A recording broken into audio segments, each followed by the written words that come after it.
అన్న క్యాంటీన్ను తనిఖీ చేసిన కలెక్టర్. నంద్యాలలోని ప్రభుత్వ ఆసుపత్రి దగ్గర ఉన్న అన్న క్యాంటీన్ను బుధవారం మధ్యాహ్నం కలెక్టర్ రాజకుమారి ఆకస్మికంగా తనిఖీ చేశారు. ప్రజలతో భోజనం చేస్తూ ముచ్చటించారు. ప్రజలు భోజనంపై సంతృప్తి వ్యక్తం చేశారని ఆమె తెలిపారు. ప్రభుత్వం, ముఖ్యమంత్రి చంద్రబాబు నిరుపేదలు ఎవరూ ఆకలితో ఉండకూడదని ₹5కే భోజనం పెడుతున్నారన్నారు. సుదూర ప్రాంతాల నుంచి ఆసుపత్రికి వచ్చే పేద ప్రజలు సద్వినియోగం చేసుకోవాలని. ఈరోజు మన గవర్నమెంట్ జనరల్ హాస్పిటల్ దగ్గరలో ఉన్న అన్న క్యాంటీన్ని ఆకస్మికంగా ఈ త్రోవలో వెళ్తూ ఇక్కడ ఆగడం జరిగింది. నేను 11:30 సమయానికి వచ్చాను. అప్పటికే మనకి ఇక్కడికి ఫుడ్ సప్లై ఉంది. మనకి ఫుడ్ మనకి కర్నూలు కిచెన్ నుంచి, సెంట్రల్గా లొకేట్ అయిన కిచెన్ నుంచి వస్తుంది. అన్న క్యాంటీన్లోనే భోజనం చేయడం జరిగింది.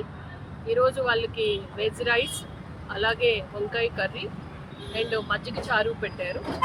ఇక్కడ ఫోన్ చేస్తున్న ప్రతి ఒక్కరితో కూడా మాట్లాడి ఫీడ్బ్యాక్ తీసుకోవడం జరిగింది. అందరూ కూడా క్వాలిటీ ఆఫ్ ఫుడ్ విషయంలో, టైమ్లీ ఫుడ్ అందించిన విషయంలో అందరూ కూడా చాలా సంతృప్తిని వ్యక్తం చేశారు.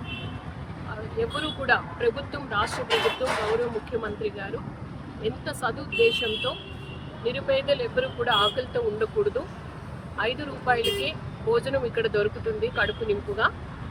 కాబట్టి అన్నా క్యాంటీన్స్ మళ్ళీ పునః ప్రారంభించడం జరిగింది. హాస్పిటల్కి వచ్చిన వాళ్ళు, ఏదన్నా జిల్లా కేంద్రానికి పనుల మీద వచ్చిన వాళ్ళు, మనకి ఆర్టీసీ బస్ స్టాండ్ దగ్గర ఒకటి ఉంది, జీజీహెచ్ దగ్గర ఒకటి ఉంది. ఈ 2 అన్నా క్యాంటీన్స్ని సద్వినియోగపరుచుకుని తిరిగి వాళ్ళ ఊరికి చేరాలని నేను కోరుతున్నాను.